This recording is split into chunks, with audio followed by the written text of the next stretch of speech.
오늘의 주요 뉴스입니다. 건설 투자가 외환 위기 이후 20년 만에 최악을 기록하는 등 투자 부진이 이어지고 있습니다. 정부도 올해 경제 성장률 목표치 달성은 사실상 어렵다고 인정했습니다. 외국인이 이달에만 4조 원 이상의 국내 주식을 팔아치우면서 셀코리아 우려가 커지고 있습니다. 코스피는 21개월 만에 가장 낮은 수준으로 떨어졌습니다.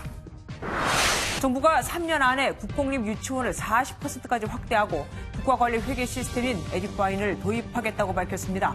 유치원 총연합회는 경악과 충격을 금할 수 없다며 향후 대응 방안을 고심하고 있습니다. 채용 과정에서 깜깜이 면접을 했다는 서울교통공사가 실제 면접에서 직원 자녀인지 되물었다는 진술이 나왔습니다. 당장 지난 3월 무기계약직의 정규직 전환 과정 때 면접도 투명성을 의심받고 있습니다. MBN 단독 보도합니다. 판문점 공동경비구역의 비무장화가 완료되면서 곧 일반인이 공동경비구역을 자유롭게 왕래할 수 있게 됩니다. 비무장지대에서는 국군 유해 2구가 발견돼 국방부가 신원을 확인하고 있습니다. 교촌치킨 회장의 육촌 동생이 직원을 폭행한 영상이 뒤늦게 공개됐습니다. 가해자는 사건 당시 퇴사했지만 9개월 만에 재입사하고 임원으로까지 승진해 공부를 사고 있습니다.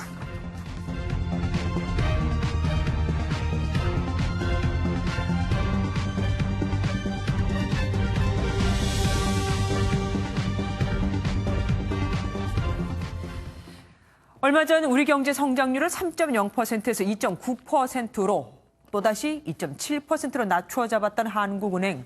하지만 이조차 어려울 것 같다고 보는 시각이 많습니다. 한국은행이 3분기 경제 성장률을 발표했는데 우리가 느끼는 것보다 경기는 더 얼어붙었고 특히 건설 투자는 20년 만에 최악이었습니다. 하긴 부동산을 잡으니 건설은 당연히 힘들겠죠. 첫 소식 이기종 기자가 보도합니다. 대형 크레인 장비가 가득 들어찬 터미널.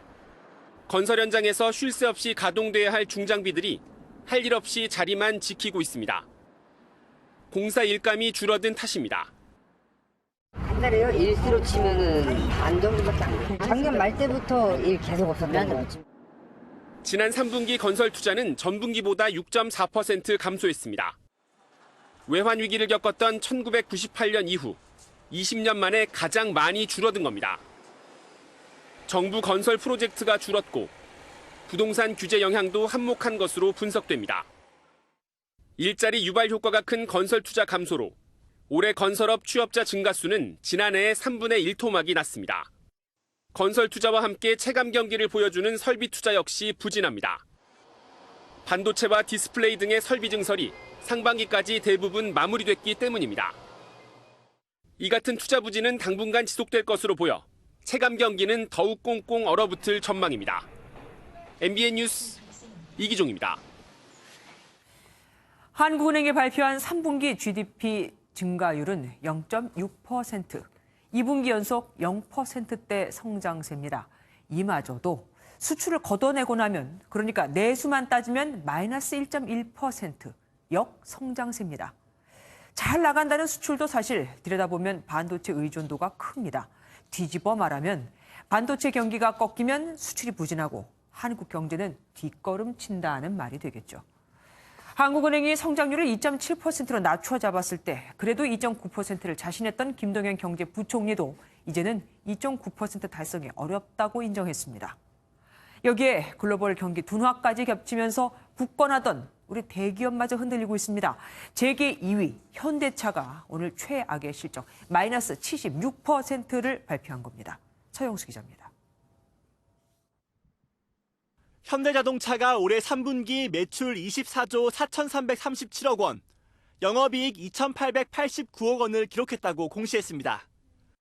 매출액은 지난해 같은 기간보다 1% 늘었지만 영업이익이 76%나 감소했습니다. 2010년 이후 가장 낮은 영업이익을 기록한 건데 영업이익률도 1.2%에 불과했을 만큼 수익성이 악화됐습니다.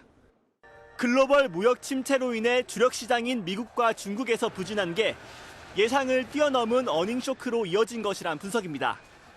브라질과 인도 등 신흥국 통화 가치가 하락한 것도 악영향을 준 것으로 분석됩니다. 판매 부진이나 신흥국 화폐의 절하 이런 것들이 실적에 부정적 영향을 줄 거라는 것은 저희가 이제 예상을 했던 부분이고 엔진 개발과 에어백 리콜 등 일시적 비용을 이번에 반영한 점도 영업이익 감소에 영향을 미쳤습니다. 일시적인 비용이 더해져 영업이익은 감소했지만 4분기부터는 고부가가치 신차 판매 등을 통해 수익성이 회복될 것입니다. 전문가들은 글로벌 무역 분쟁으로 인해 당분간 자동차 산업의 불확실성이 지속될 것으로 보고 있습니다. MBN 뉴스 서영수입니다. 대기업들까지 이렇게 실적이 안 좋으니 주식시장도 좋을 리 없죠. 외국인이 이달 들어서만 4조 원 이상을 팔아치우면서 이른바 셀코리아가 본격화하는 게 아니냐는 불안감이 커지고 있습니다. 오늘 코스피는 21개월 만에 최저를 기록했습니다. 엄혜린 기자입니다. 코스피는 어제보다 1.6% 떨어진 2063으로 장을 마쳤습니다. 21개월 만에 가장 낮은 수준입니다. 장중 한때 2033까지 밀리면서 사흘 연속 연중 최저치도 갈아치웠습니다. 뉴욕 증시 하락에 현대차와 네이버 등 대형주들이 실적 부진 여파로 급락했기 때문입니다. 외국인 투자자들의 팔자 행렬도 이어졌습니다. 오늘 3,600억 원, 이달에만 4조 2천억 원이 빠져나갔습니다. 달러가 강세를 보이는 장세이기 때문에 그만큼 코스피 시장에 대한 선호도가 약해지고 이에 따라서 외국인 매도세가 더욱더 강해지는 형국입니다. 그나마 증시를 버티고 있던 개인 투자자들도 공포 심리가 커지며 팔자 행렬에 가세했습니다. 이틀 동안 코스피에서만 5천억 원 이상 내던졌습니다. 10에서 한 15% 정도 손실이 발생한 것 같아요. 네. 가급적이면 보지 않으려고 하는 편이에요. 네. 달러화에 대한 원화 가치도 6원 가까이 떨어져 1,138원으로 거래를 마쳐 올 들어 두 번째로 낮은 수준까지 하락했습니다. MBN 뉴스 엄혜림입니다.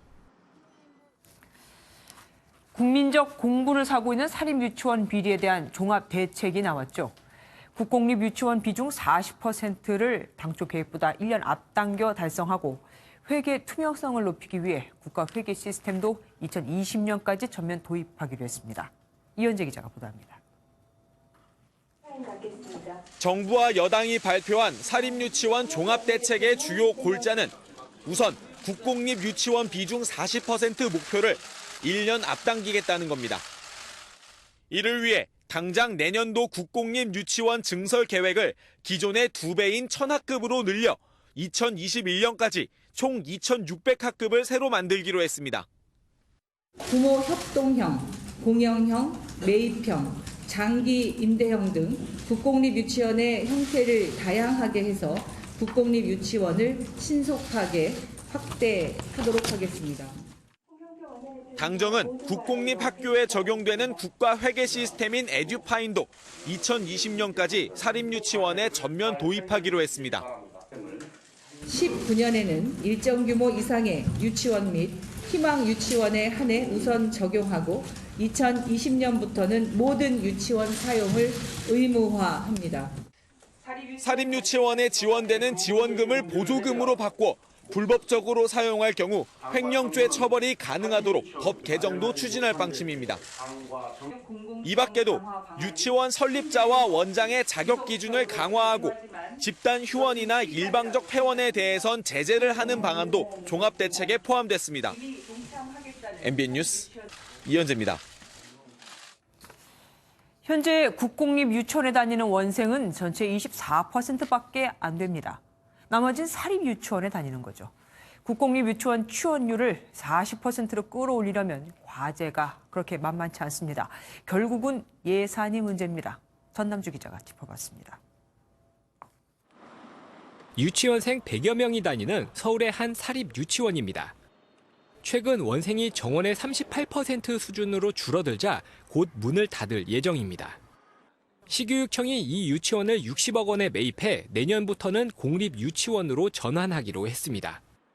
비용은 상대적으로 저렴하지만 이 방법만으론 현재 18% 수준인 서울의 국공립유치원 비중을 끌어올리기엔 역부족입니다.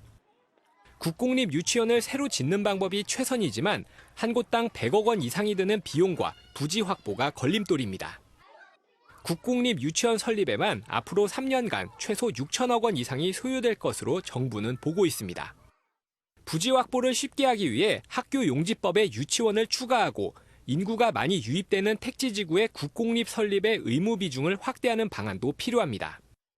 여기에 국가 회계 시스템 에듀파인을 사립유치원에 도입하기 위해선 법 개정이 필요한 만큼 야당의 협조도 필수적입니다.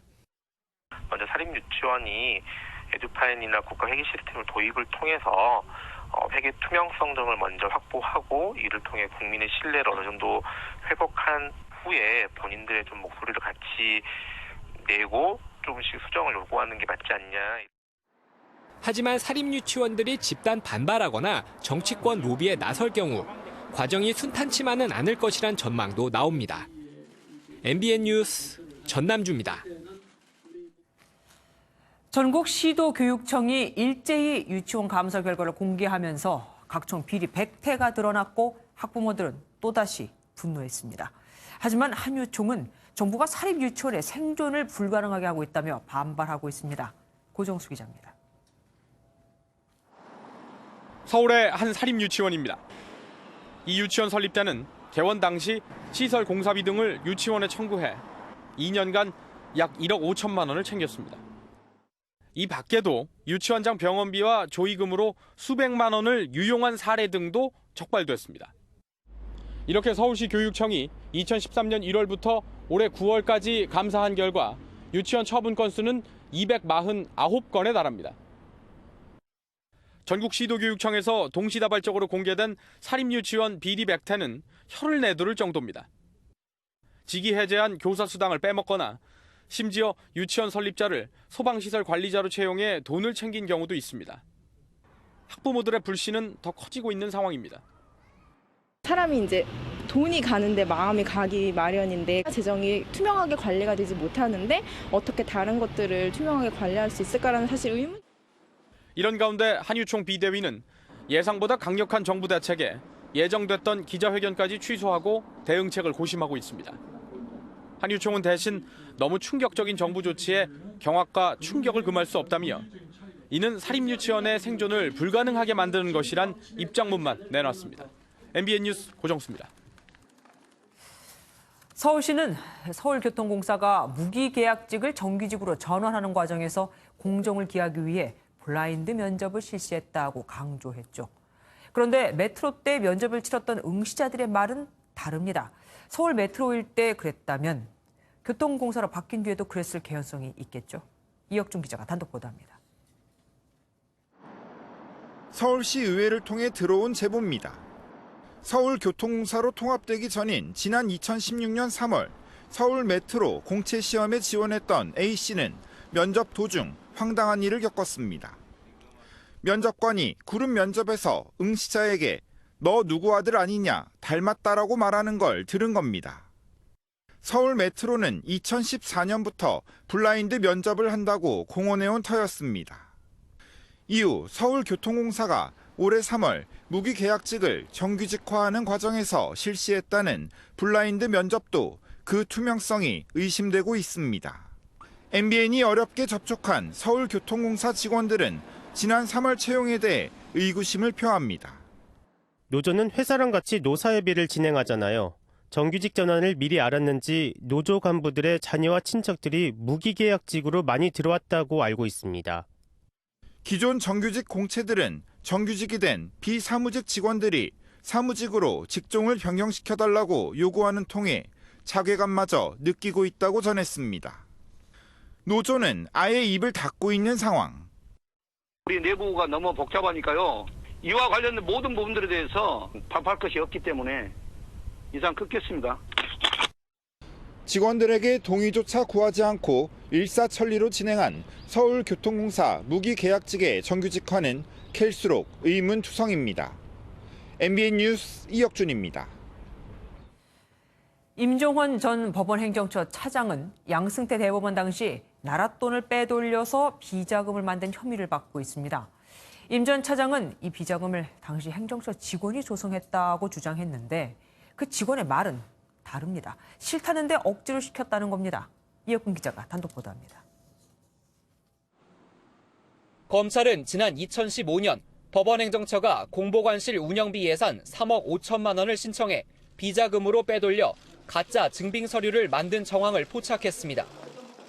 상고법원 설립 로비 자금으로 쓰려 했던 것으로 의심되는 상황. 3억 5천여만 원 비자금으로 규정을 하고 수사를 하지 않습니까? 이게 뭐 횡령입니까? 배임입니까? 뭡니까? 기업이든 공무원 조직이든 간에 계정에 허위 증빙을 넣고 돈을 현금화시켜서 쓰면은 횡령으로 의율되는 경우들이 많습니다. 그런데 당시 기획조정실장이자 책임자였던 임종원 전 차장은 검찰 조사에서 당시 행정처 예산관 박모 씨가 주도한 것이라고 진술한 것으로 전해졌습니다. 하지만 검찰 조사 결과 박 씨는 오히려 비자금을 만드는 데 반대해 기조실장이 이민걸 판사로 바뀌자 비자금 조성을 멈췄습니다. 검찰은 박 씨를 수차례 불러 하기 싫었지만 시키는 대로 할 수밖에 없었다는 진술을 확보했습니다. 판사 중심의 행정처에서 일반직 공무원이 비자금 조성을 주도하는 건 사실상 불가능하기 때문에 임종원 전 차장의 주장은 신뢰도가 떨어진다는 분석이 나옵니다. MBN 뉴스 이혁근입니다. 사법농단 사건과 관련해 법원에서 영장 기각 같은 노골적인 방해 의혹이 불거지면서 지금의 법원에선 도저히 객관적으로 이 사안을 판단할 수 없다는 시각이 많죠. 그래서 한국당을 제외한 모든 당들이 사법농단 사건을 다룰 특별재판부를 구성하기로 했습니다. 이동화 기자가 보도합니다. 한국당을 제외한 여야 4당 원내대표들이 사법농단 의혹을 전담할 특별재판부를 만들기로 합의했습니다. 다수의 전현직 고위 법관이 재판 거래 의혹에 연루된 만큼 제대로 된 재판이 이뤄지기 어렵다는 판단입니다. 이른바 셀프 재판만은 막겠다는 겁니다.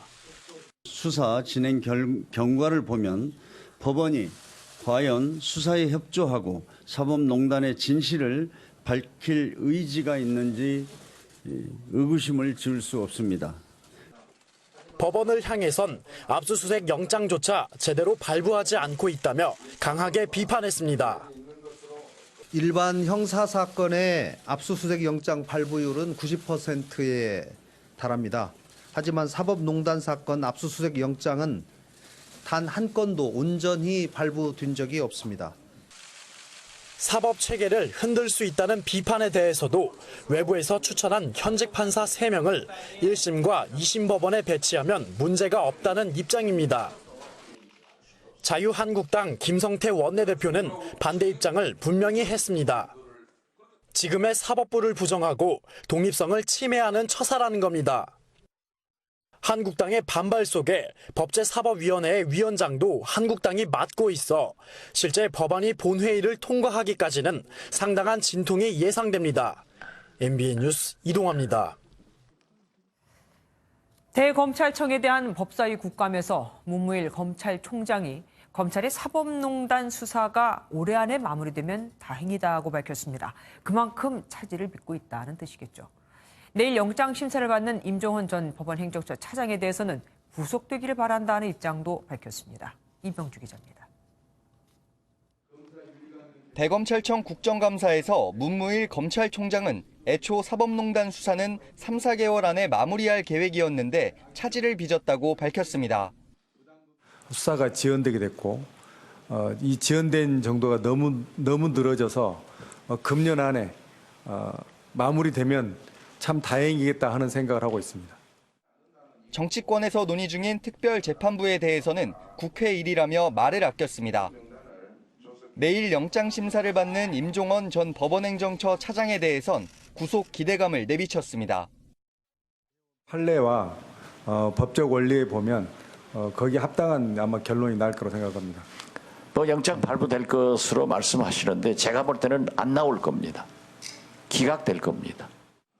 남북 군사합의에 대한 법적 문제를 두고 때 아닌 논쟁이 벌어지기도 했습니다. 총장님, 우리 형법 99조에 의해서 적국에게 군사상 이익을 공유하거나 우리 대한민국의 군사상 이익을 해하거나 내란에 준하는 어떤 행동을 한 것이 아니냐 이런 취지로 해서 총장한테 법리 검토를 하라 이렇게 말씀하신 것은 굉장히 부적절하고. 한편 문 총장은 양승태 전 대법원장 등 윗선 수사에 대한 질문에 나라의 한 축이 곧게 바로 서도록 하겠다며 소환 가능성을 시사했습니다. MBN 뉴스 이병주입니다. 각종 광물을 캐낸 폐광산 지하에는 납 같은 인체에 유해한 각종 광물 찌꺼기들이 상당수 묻혀 있고 그래서 홍수나 재해가 발생했을 때 외부로 유출될 수 있습니다. 그런데 실제로 150여 곳이 사실상 이렇게 방치돼 있었습니다. 조창훈 기자가 단독 보도합니다. 60년 동안 금을 캐다 지난 1971년 문을 닫은 충남의 한 폐광산입니다.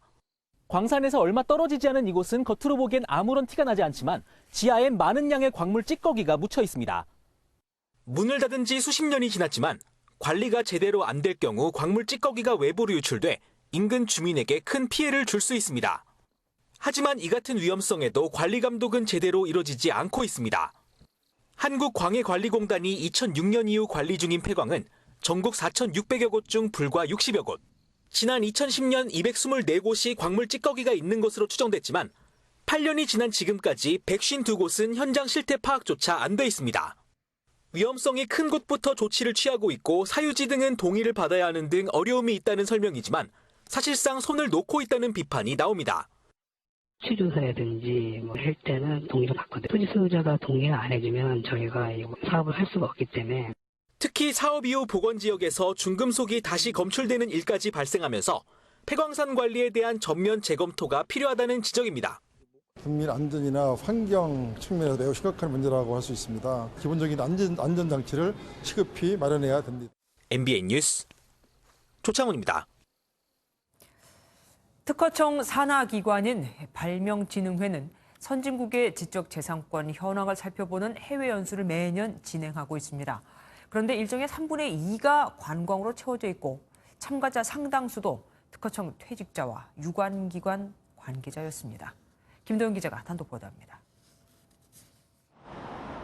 특허청 산하기관인 발명진흥회는 지난 2013년부터 매년 지식재산 실크로드라는 해외 연수를 진행해왔습니다. 선진국의 지식재산 관련 기관을 방문해 제도 운영과 이슈 등 현황을 파악하겠다는 취지입니다. 그런데 일정표를 살펴보면 황당합니다. 하루 2시간 정도의 일정을 빼면 대부분 시간이 문화 탐방으로 채워져 있습니다. 사실상 외유성 연수를 간 셈인데 참가자를 살펴보면 대부분 발명진흥회에서 예산을 지원하는 특허청의 관계기관이거나 특허청 퇴직자들입니다. 발명진흥회의 산하기관인 지식재산센터 직원을 비롯해 상당수가 특허청 퇴직자들인 IP 선도대학 교수들로 채워져 있습니다. 연수 한 번에 1억 3천만 원, 1인당 600만 원이 넘는 비용을 썼는데 이 돈 역시 개인이 아닌 각 기관 예산이 사용됐습니다. 연수를 다녀온 뒤 내야 하는 보고서는 한 사람이 작성한 듯 베끼기 수준으로 제출했습니다. 해외 연수 참가비가 일반 경비에 비해서 아주 높게 책정돼 있고 일정을 보더라도 외유성 출장에 가까워서 국민의 혈세가 낭비되는 것으로 생각됩니다. 발명진흥회는 물리적으로 하루에 한두 개 기관만 방문할 수밖에 없었다며 문화탐방은 부수적으로 운영했다고 해명했습니다. MBN 뉴스 김도형입니다. 정부 각 부처에는 장관 정책보좌관이 있습니다. 원래는 전문가나 관계부처 출신이 맡아야 하는데 웬걸요? 국회 보좌관, 당직자, 또 시민단체 출신들이 대부분 이 자리를 차지하고 있습니다. 공고를 해서 뽑지도 않습니다. 아름아름 뽑는 거죠. 최영규 기자입니다. 문재인 정부 출범 이후 임명된 장관정책보좌관은 19개 부처에서 모두 42명.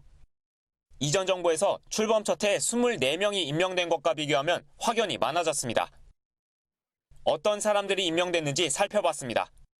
기획재정부에는 노동조합 사무처장 출신이, 국방부와 행정안전부에는 시민단체 출신 인사가 장관정책보좌관으로 임명됐습니다.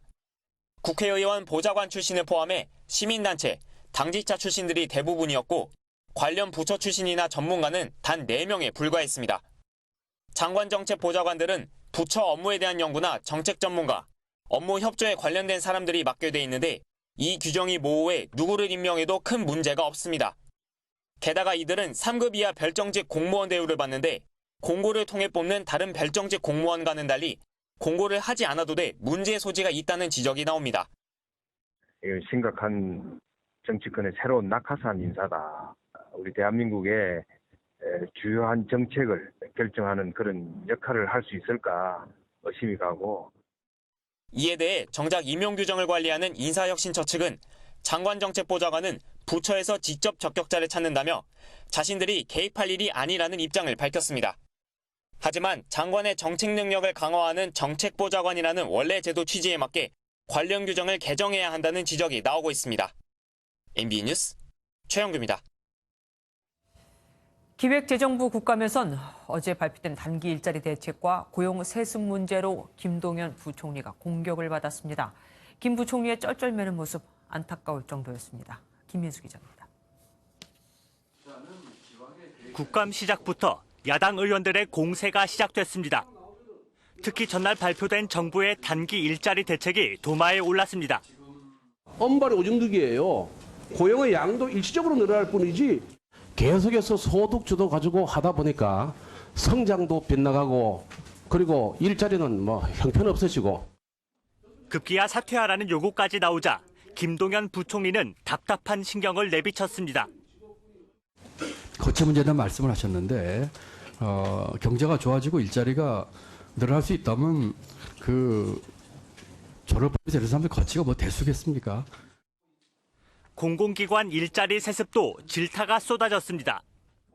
공공기관 채용 비리 이거 보십시오. 예? 기회는 완전히 불평등하고 과정 불공정하고 결과는 정의가 아니라 이건 완전히 부정하고 부패한.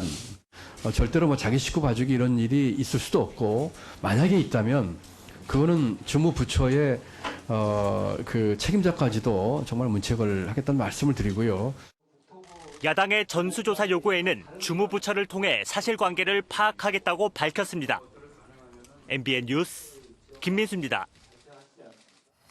판문점 공동경비구역 JSA 안에 지뢰 제거도 끝나고 초소화 병력 화기 철수 작업도 모두 마무리됐습니다. 이르면 다음 달부터 관광객들은 군사 분계선을 넘어 판문점 북측 지역도 돌아갈 수 있습니다. 주진희 기자입니다. 판문점 남북 정상회담 당시 문재인 대통령이 김정은 국무위원장의 손을 잡고 넘었던 15cm 높이의 경계석. 이르면 다음 달부터 일반인들도 판문점 공동경비구역 JSA 안에서 이 군사 분계선을 자유롭게 넘나들 수 있게 됐습니다. 국방부는 9.19 남북 군사 합의에 따라 공동경비구역의 화기와 병력, 초소 철수 작업을 모두 마무리했다고 밝혔습니다. 오늘 추석 내일부터는 그냥 문제 없이 있는 걸로 하게 됩니다. 네, 그렇게 될 것 같습니다. 앞으로 판문점은 판문점 민사경찰이라는 완장을 찬 비무장 경비 인원이 맡게 되는데 남북이 각각 35명씩 두게 됩니다. 또 갑작스러운 월남과 월북을 막기 위해 북측 72시간 다리와 우리 측 지역의 진입구역 앞에 남북이 초소를 각각 1개씩 세울 예정입니다. 원래 판문점 공동경비구역은 남북 간 왕래가 자유로운 곳이었지만 지난 1976년 도끼만행 사건으로 군사 분계선을 중심으로 왕래가 끊겼습니다. 하지만 내일부터 이틀간 남과 북, 유엔사의 비무장화 공동 점검이 끝나고 새로운 초소가 지어지는 대로 JSA는 40년 만에 다시 자유로운 왕래가 시작됩니다. MBN 뉴스 주유진입니다.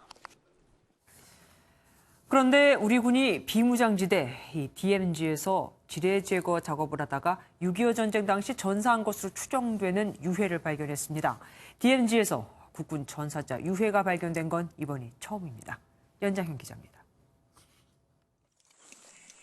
땅속에 묻혀있던 녹슨 인식표와 계급장이 60여 년 만에 세상빛을 봅니다. 영어로 새겨진 박재권이란 이름과 함께 지금의 병장 계급에 해당하는 2등 중사 계급이 선명하게 보입니다. 박 2등 중사를 포함해 6.25 전쟁 당시 전사한 것으로 추정되는 우리 군의 유해 2구가 발견됐습니다. 국방부 유해발굴 감식단이 평양 공동선언 군사합의 이행을 위해 DMZ 지뢰 제거 작업을 하던 중 처음으로 DMZ 일대에서 국군 추정 유해를 발굴했습니다. 유해가 발굴된 철원 화살머리 고지는 60여 년 전 유엔군과 중공군이 치열한 전투를 벌인 곳입니다. 여기에는 아직 국군 전사자 200여 명과 미군 프랑스군 전사자 100여 명 등 수백 구의 유해가 매장돼 있을 것으로 추정됩니다. 구교단은 수습된 유해가 들어있는 나무 상자를 태극기로 둘러싼 뒤 약식 재래의식을 통해 전사자의 넋을 기렸습니다. 문재인 대통령도 SNS를 통해 이제야 그의 머리맡에 소주 한 잔 기울일 수 있게 됐다며 다시는 이 땅에 전사자가 없기를 희망했습니다. MBN 뉴스 연장현입니다. 문재인 대통령은 경찰의 날 기념식에서 여성의 삶과 인격을 파괴하는 범죄를 철저히 예방하고 발생한 범죄는 끝까지 추적해 법의 심판대에 세워야 한다고 밝혔습니다. 문 대통령은 또 경찰이 사이버 성폭력 특별 단속을 실시해 불법 촬영자와 유포자 1000여 명을 검거하고 해외 서버 음란 사이트 50여 곳을 단속하는 성과를 올렸다고 말했습니다. 오늘 기념식은 대한민국 임시정부 초대 경무국장이었던 백범 김구 선생을 기리기 위해 서울 용산 백범기념관에서 처음으로 개최됐습니다. 아파트 주차장에서 이혼한 전 아내를 살해한 혐의를 받는 김모 씨가 오늘 구속됐습니다. 김 씨는 취재진의 질문에 일절 답을 하지 않았지만 사건 당시 전처차에 GPS를 설치해 집을 알아내고 자신을 알아채지 못하도록 가발까지 쓰고는 범행을 저지른 것으로 드러났습니다. 안병욱 기자입니다. 전 아내를 살해한 혐의를 받는 피의자 김모 씨가 검은색 모자와 마스크를 쓴 채 법원으로 향합니다. 고개를 숙인 피의자 김 씨는 범행 동기 등을 묻는 취재진의 질문에 일절 답하지 않았습니다. 잔혹한 범행을 저지른 이유가 무엇입니까? 1시간 20여 분 동안 구속 전 피의자 심문을 받고 나온 김 씨는 역시 아무런 대답도 하지 않았습니다. 다만 취재진과 만난 김 씨의 변호인은 김 씨가 범행을 많이 뉘우치고 있다고 전했습니다. 경찰 수사 결과 김 씨는 전 아내의 차량에 몰래 GPS를 설치해 피해자의 위치를 파악한 것으로 드러났습니다. 또 김 씨는 사건 당시 가발을 쓰고 피해자에게 접근하는 등 치밀하게 사전에 범행을 계획한 것으로도 조사됐습니다.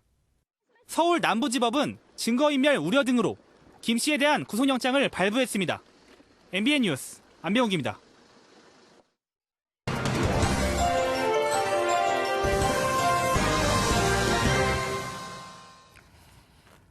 아버지가 사형 선고를 받게 해 주십시오. 전처를 잔혹하게 살해한 김모 씨의 딸이 한 말입니다. 이런 패륜적인 말에 수많은 사람들이 동의하는 이유, 아니 동의할 수밖에 없는 이유는 비슷한 고통을 당하고 있는 사람이 그만큼 많다는 뜻이기도 합니다. 지난 3년간 경찰에 검거된 가정폭력 사범은 무려 15만 명. 올 상반기에만 17,000명이 넘습니다. 한 번에 가정폭력으로 사형까지 내려달라고 하진 않을 터 역시나 재범률은 지난 4년간 2배 가까이 되고 재범이 우려돼 경찰이 모니터링을 하고 있는 가정도 10,000가구 이상. 이것만 봐도 가정폭력이 얼마나 상습적인지 알 수 있죠. 이렇게 된 이유는 역시 또 처벌이 약해서입니다.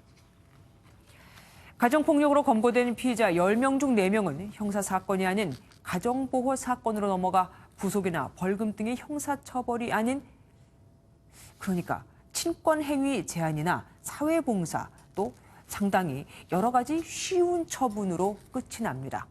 때문에 2015년 이후 가정폭력으로 구속된 이들은 1%가 채 안 됩니다.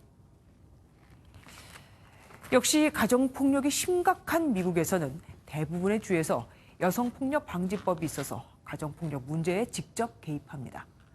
경찰은 가정폭력 발생 시 가해자를 의무적으로 체포해야 하고 검찰은 대부분 기소하는 게 원칙. 민간기관은 수시로 사후 모니터링을 해서 법원에 보고를 해야 합니다. 거주지를 6번이나 옮겼지만 온갖 방법으로 찾아왔다. 가정폭력 피해자가 거주지를 숨기기 위해 타인이 주민등록이나 초본을 떼어볼 수 없도록 하는 열람 제한 신청이 해마다 꾸준히 늘고 있습니다. 이 말은 이번 살인사건과 같은 피해를 당하지 않기 위해서 숨어서 두려워하는 이들이 늘고 있다는 뜻입니다. 법을 만들고 범죄를 처벌하는 그분들에게 말하고 싶습니다. 자신도 엄마처럼 죽음을 맞을지 몰라 두려워하는 딸의 심정을 헤아려 보자고까지는 하지도 않겠습니다.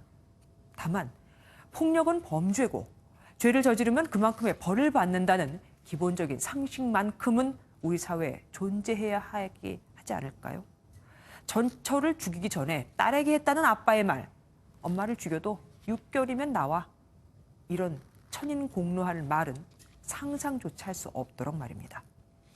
뉴스 조점이었습니다.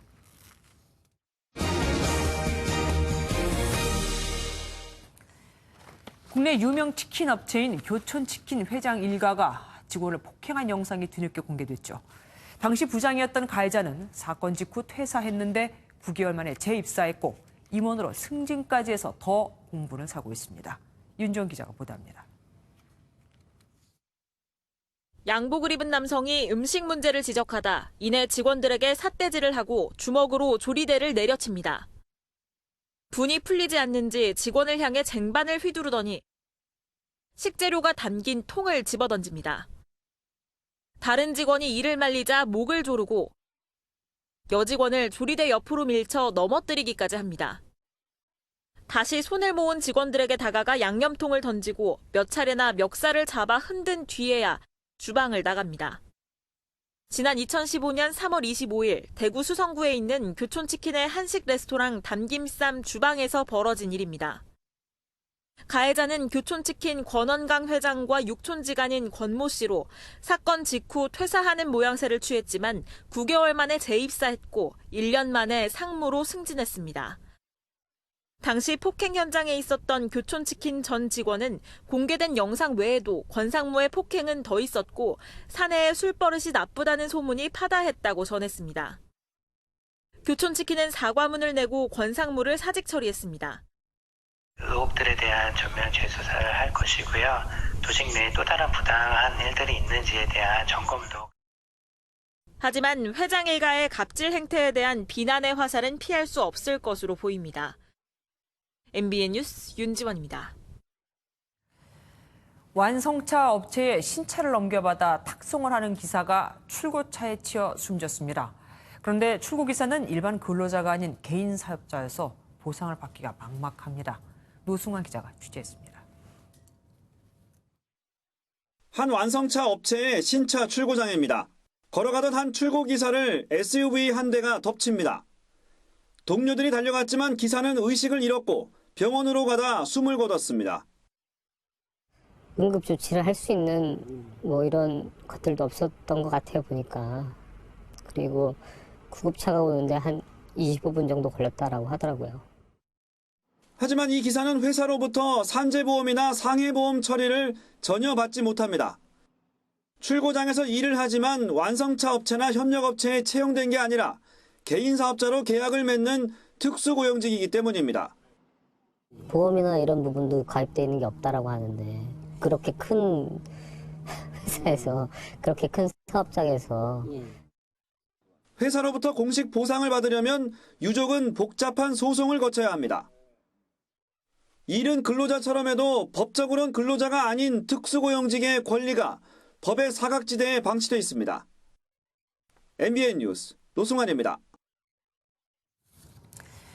우리나라에서 보행 중에 사망한 사람 2명 중 1명이 노인이라는 걸 아십니까?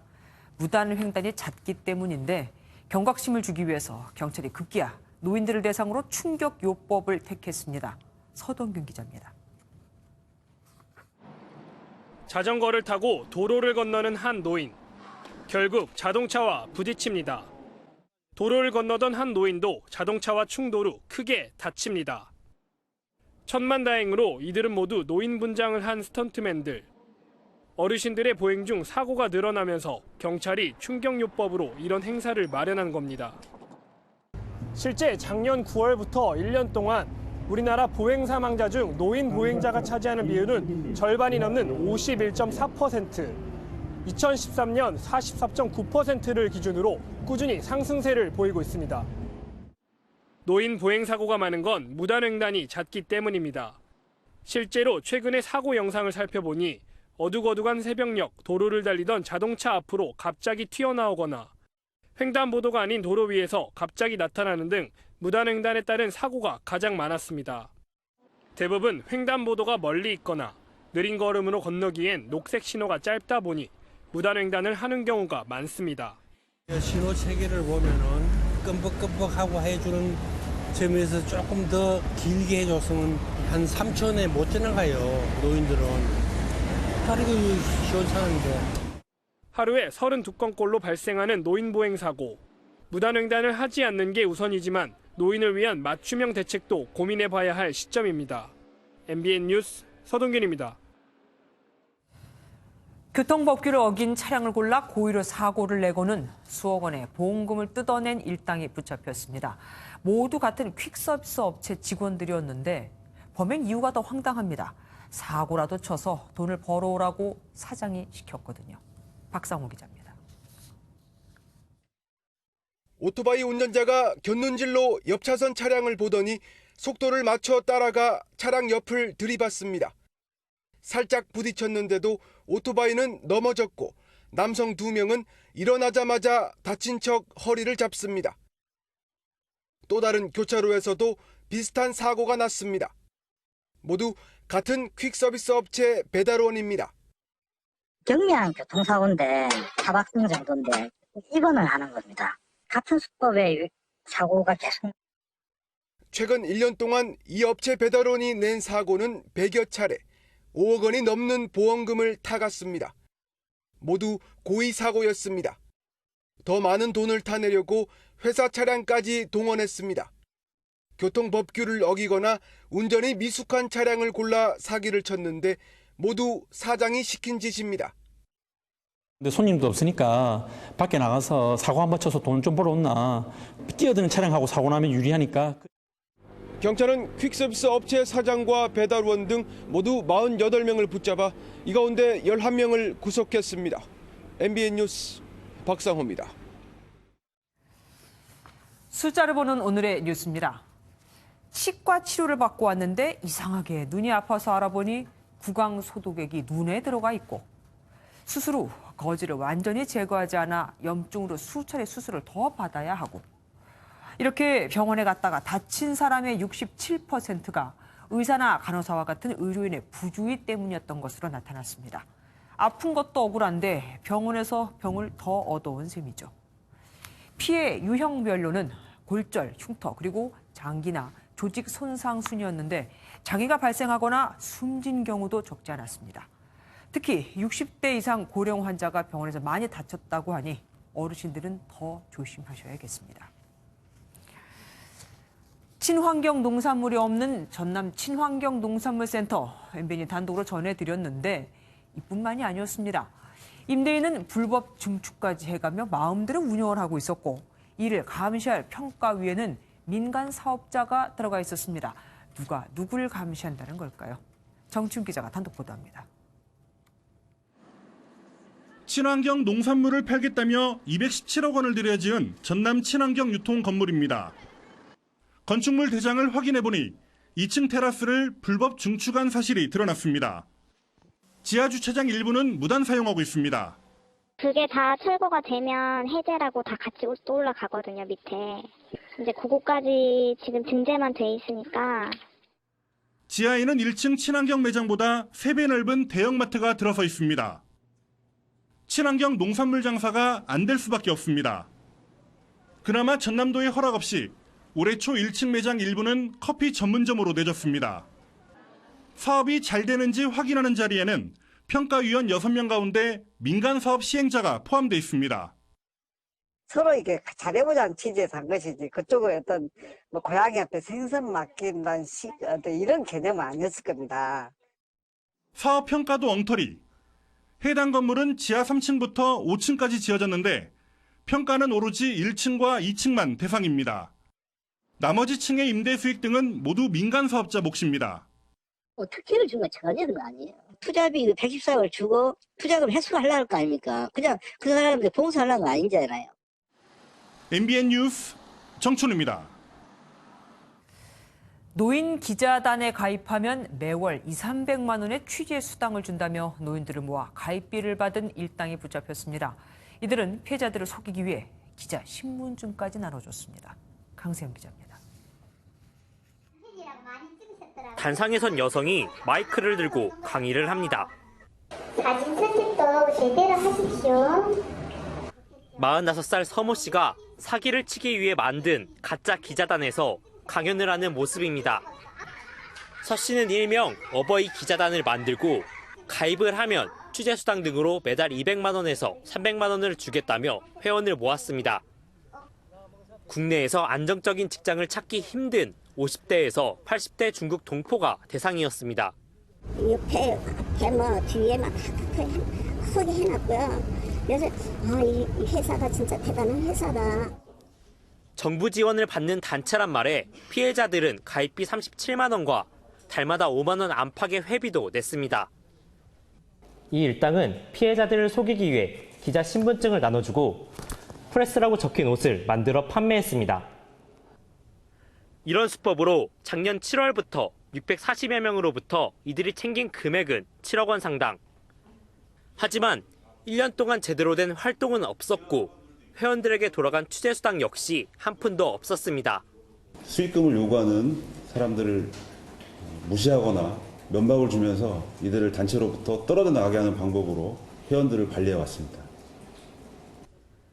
경찰은 서 씨 등 6명을 사기 혐의로 검찰에 넘겼습니다. MBN 뉴스 강세현입니다. 세계 각국의 재외동포 기업인이 모인 한상대회 마지막 날. 오늘은 82개 재외동포 기업들이 국내 청년을 채용하기 위해서 대규모 면접을 실시했습니다. 이상한 기자가 함께했습니다. 정장을 차려입은 구직자들이 면접관의 질문에 열정적인 표정으로 대답합니다. 재외동포 기업인들이 청년 인턴을 채용하는 면접 현장입니다. 33개국 82개 재외동포 기업이 이 면접을 통해 총 200여 명의 인턴을 채용할 예정입니다.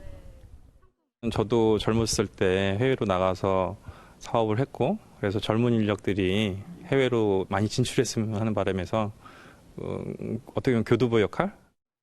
문화도 체험해보고 싶고 다른 것들을 많은 경험들을 할 수 있을 것 같아가지고 이렇게 호주에 지원하게 됐습니다.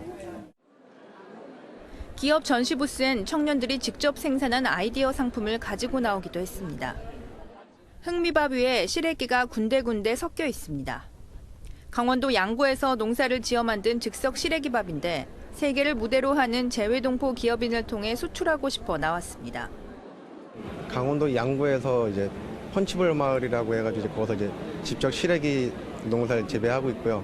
수출하고 싶어가지고 이 한상대회에 참여하게 됐습니다. 함께 여는 대한민국! 인천 송도에서 사흘간의 대장정을 마친 제17차 한상대회. 내년 제18차 한상대회는 전남 여수에서 10월에 열립니다. MBN 뉴스 이상은입니다.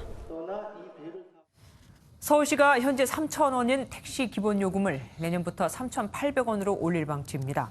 서울시는 어제 열린 공청회에서 택시요금 인상안을 논의했고 기본요금 3,800원, 심야 할증 기본요금 5,400원 인상안이 가장 유력하게 논의되고 있다고 전했습니다. 조규하 한국광고주협회 초대 회장이 광고주의 권익 보호와 국내 광고산업 선진화에 초석을 다진 공로를 인정받아 명예로운 광고 인상을 받았습니다. 배우 안성기 씨는 기업 제품과 브랜드 이미지 제고, 자선 활동 등에 공헌한 공로로 광고주가 뽑은 좋은 모델상을 수상했습니다.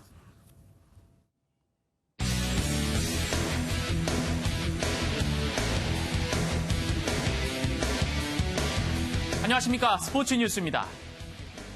한국인 최초로 메이저리그 월드시리즈에 선발로 등판한 LA 다저스의 류현진 선수가 아쉽게 패전의 멍에를 썼습니다. 승리 요건에 아웃카운트 하나를 남기고 교체된 것도 억울한데 바뀐 투수가 역전을 허용했으니까요. 강영호 기자가 보도합니다. 1회 자신의 첫 월드시리즈 이닝을 3자 범퇴로 처리하며 산뜻하게 출발한 류현진. 2회 2루타에 이은 적시타를 맞고 첫 실점했지만 4회까지 삼진 5개를 잡는 등 빼어난 구위를 자랑했습니다. 다저스 타선도 4회 캠프의 희생 플라이와 푸이그의 적시타로 2점을 뽑아 승기를 잡았습니다. 그런데 5회 투아웃까지 잘 잡아 승리 요건을 눈앞에 둔 류현진이 연속 안타를 맞으며 흔들렸고 볼넷으로 만루가 되자 감독이 투수를 바꿔버렸습니다. 하지만 교체된 매드슨이 밀어내기 볼넷으로 동점을 주고 2타점 역전 적시타까지 맞아 최악의 결과를 낳았습니다. 류현진의 실점이 4점으로 늘었고 경기가 그대로 끝나 류현진은 패전 투수가 됐습니다. 볼넷이 나왔던 게 또 안 좋았던 부분이고 그러면서 교체가 됐기 때문에 그 볼넷이 그나마 제일 안 좋았던 것 같아요. 현지 매체들도 전날 좋지 않은 투구를 보인 매드슨을 올린 로버츠 감독의 결정을 비판했습니다. 보스턴 원정에서 2연패를 기록하며 우승 여정에 먹구름이 들이운 LA 다저스. 모레 시작되는 홈 3연전에서 반전의 계기가 절실해졌습니다. MBN 뉴스 강용호입니다. 내일은 아침 출근길에 비가 오지 않더라도 한 손에는 우산을, 다른 한 손에는 퇴근길에 껴입을 수 있는 두툼한 코트를 챙기셔야겠습니다. 내일 아침 서해안부터 비가 시작돼 점심시간대는 전국 대부분 지방에서 비가 내리겠습니다. 천둥, 번개와 함께 소낙성의 강한 비가 짧은 시간에 내리겠고요. 수도권과 충남에는 10에서 40, 그 밖에 전국에도 5에서 30mm로 더욱이 화요일에 내렸던 비보다 양도 많은 편이라 주의가 필요하겠습니다. 오늘 낮 동안 서울은 21도 안팎까지 올라 온화했습니다. 내일은 비가 내리고 날씨가 급변하겠는데요. 비가 오면서 내일 서울의 한낮 기온은 16도에 머물면서 오늘보다 5도가량 낮겠고 주말 동안은 더 추워지며 서울의 아침 기온이 6도 선까지 뚝 떨어지겠습니다.